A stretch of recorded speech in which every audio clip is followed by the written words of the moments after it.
então, continuar falando aí de filosofia antiga. Hoje nós vamos conhecer dois filósofos pré-socráticos. Os filósofos pré-socráticos são aqueles filósofos que vieram antes de Cristo.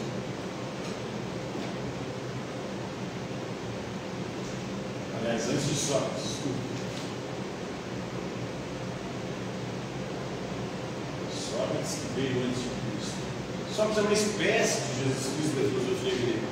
A filosofia grega é dividida em antes e depois de Sócrates.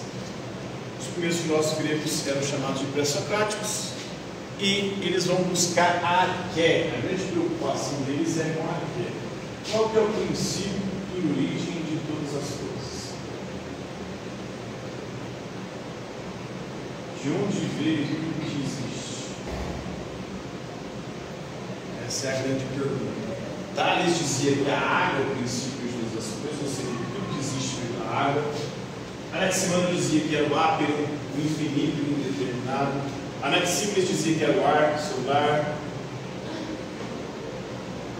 Nós temos Heráclito que dizia que era o fogo. Nós tínhamos Pitágoras que dizia que eram os números. Nós tínhamos Xenófilo que dizia que era a terra. Parmênides que dizia que era o ser. E aí, o discípulo de Parmênides, Zenão, vai dar continuidade a isso. Parmênides dizia o seguinte: o ser é e o não ser não é. Ou seja, o ser existe, o não ser não existe. O não ser é nada. E o nada sequer pode ser pensado. Tente pensar em nada. Você consegue pensar em nada? Você consegue pensar em nada? Mesmo dormindo você sonha, né? Você pensa em alguma coisa, seu cérebro continua funcionando. Mesmo dormindo durante algum tempo, né? Porque tem uns estágios do sono. Os estágios mais leves do sono a gente ainda sonha. Alguns estágios mais leves, inclusive nós temos reações físicas. Em outros mais profundos a gente já está tão adormecido que a gente não tem reação. Mas às vezes você está dormindo e você tem a sensação de estar caindo e você aconteceu? Mas você tem estágios bem leves, rasos do sono. Você está no estágio mais profundo, você vai tendo cada vez menos reações externas. E o estágio mais profundo do sono é o estágio que você desliga, o seu cérebro praticamente desliga, né? Aí ele não sonha. Mas toda noite a gente sonha, principalmente no começo do sono. E a gente sonha também às vezes quando você está quase acordando, porque você já não está no estágio mais profundo. Porque o sono é assim, você vai afundando, né? Na profundidade. Quando você está descendo, você está sonhando. Chega lá embaixo, você para de sonhar. Depois, quando você vai voltando para acordar, você volta a sonhar. Quando você sonha nos momentos em que você está acordando, você lembra do sonho, né? Ou quando você acorda no início do sonho, assim, você está no estágio mais leve, você lembra do sonho. Nos estágios mais profundos, você não lembra dos sonhos. É por isso que você acha que você não sonhou naquela noite. Mas toda noite a gente sonha. Mas voltando aqui, estamos falando de arqué, de princípio. Parmênides vai dizer que o ser existe e o não ser não existe. Não seria nada e o nada não pode sequer ser pensado. Tentando pensar em nada, você já está pensando em alguma coisa. A própria palavra nada não pode designar aquilo que ela quer dizer. A palavra nada já é alguma coisa. Então é impossível pensar em nada. Quando você tenta pensar em nada, você já está pensando em alguma coisa. E nada que você está forçando para pensar não é nada, ou não pode ser nada, porque já é alguma coisa. E a partir disso, a partir de Parmênides, ele vai dizer o seguinte: se o nada não existe, o movimento também não existe. O movimento é uma ilusão dos nossos sentidos. Por que o movimento não existe? Porque se existir um movimento, o ser deixa de ser. Se o ser deixar de ser, ele vai se transformar em não ser. E o não ser é nada, e o nada não existe. Portanto, não pode haver movimento.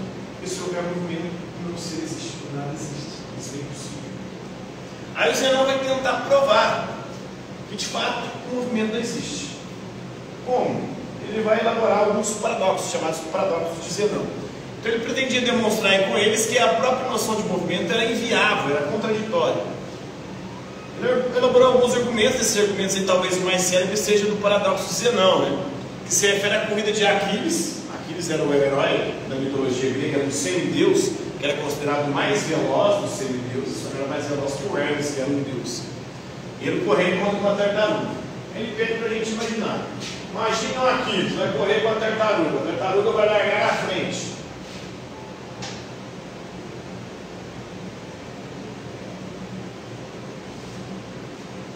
Aquiles nunca vai conseguir alcançar a tartaruga. Por quê? Porque para Aquiles chegar na tartaruga, ele tem que percorrer a metade do caminho.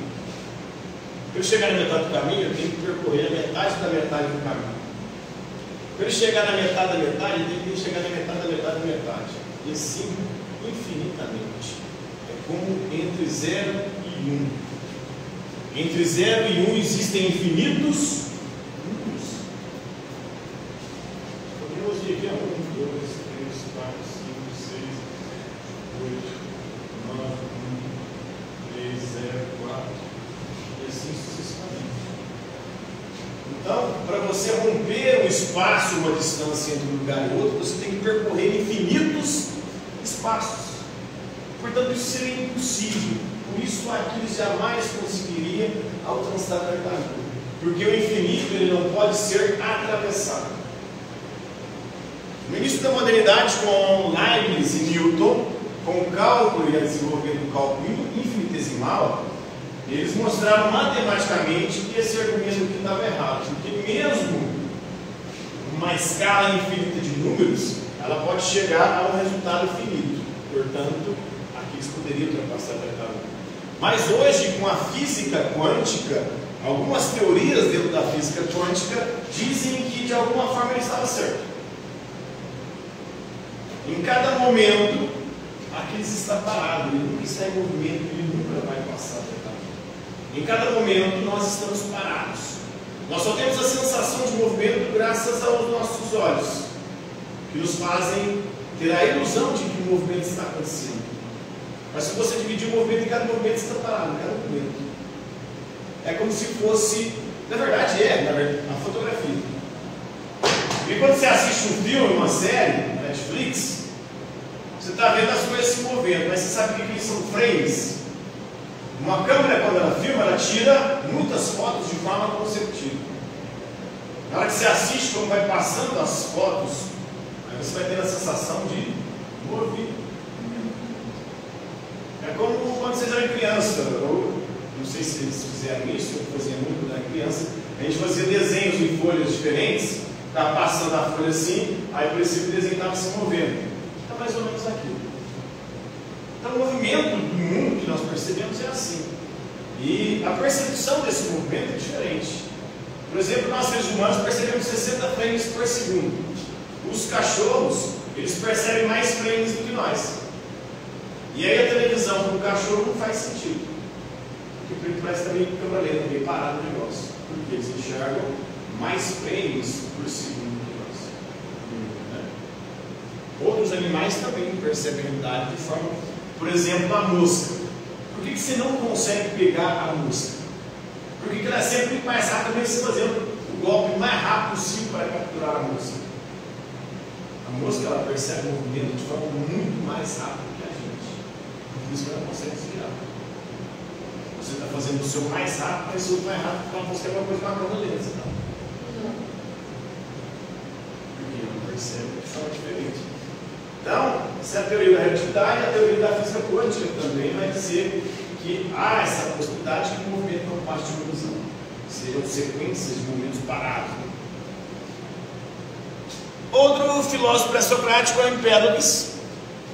O Empédocles vai elaborar uma teoria chamada dos 4 elementos. Para ele, o princípio, a arqué, a origem de todas as coisas, são os 4 elementos. Quais são os 4 elementos?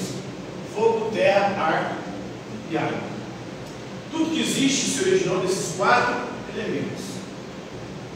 Então ele defendeu a existência de 4 elementos aí que são primordiais. Eles constituem as raízes de todas as coisas percebidas: fogo, terra, água e ar. E o amor, a filia em grego, une esses elementos e gera tudo que existe. É responsável pela força de atração e união e pelo movimento de crescente harmonização das coisas. E o ódio, que é o neikos em grego, ele separa os elementos e dá fim, leva os elementos a deixar de existir ou a morrer. Ele é responsável pela força de repulsão e desagregação e pelo movimento de decadência, dissolução e separação das coisas. Então tudo que existe vem de 4 elementos. Quais são os 4 elementos? Terra, fogo, ar e água. Esses elementos se juntam como? Graças ao quê? O amor. O amor une os elementos e gera tudo que existe. O ódio separa os elementos e faz com que as coisas deixem de existir. Agora voltando ao Zenão, esses argumentos dele aqui, de movimento, são chamados de paradoxo. O que é um paradoxo? É um raciocínio que parece correto, bem fundamentado, mas cujo resultado aí entra em contradição com a experiência do mundo real. Por que é um paradoxo? Porque a gente vê o movimento. Se eu vejo um movimento, como é que eu vou dizer que o movimento é uma ilusão? Mas a gente vê um monte de movimento que é uma ilusão. Você vê a Terra se movendo? Como é que você sabe que a Terra se move? Quando a gente olha para o céu, é o Sol que se move, não é? Não é o Sol que está movendo o dia inteiro? Então como é que a Terra está se movendo e não o Sol? Por que a gente tem essa ilusão? Então, os nossos sentidos, eles nos faz a gente acreditar que é o Sol que está se movendo e não a Terra, porque a gente não percebe a Terra se movendo. A Terra gira a 1.600 km por hora. Ela está girando enquanto a gente está aqui, nessa aula. O movimento dela de rotação em torno do seu próprio eixo dura 23 horas, 56 minutos e alguns segundos. Depois desse movimento, passa o dia, e a gente vê o Sol se movendo no céu, a gente não vê a Terra. Por isso já é uma ilusão. Geralmente isso ocorre porque se trata, na verdade, de uma falácia. O que é uma falácia? É um raciocínio logicamente equivocado que leva a uma conclusão errônea, com aparência de verdadeira, apesar de que há controvérsias. Matematicamente, é possível resolver, através do cálculo infinitesimal, o paradoxo de Zenão. Mas, para a física quântica, para a teoria da relatividade, pode ser que o Zenão tenha razão. Pode ser que o movimento não passe de uma ilusão. Uma ilusão que a gente percebe no espaço-tempo, ou uma ilusão que a gente percebe aí na perspectiva da física quântica e do mundo subatômico. Porque nós somos compostos de partículas atômicas e subatômicas. Essas partículas que a gente percebe e capta, por exemplo, com a visão, são partículas que podem estar estáticas. E a gente tem a aparência de que elas se movimentam.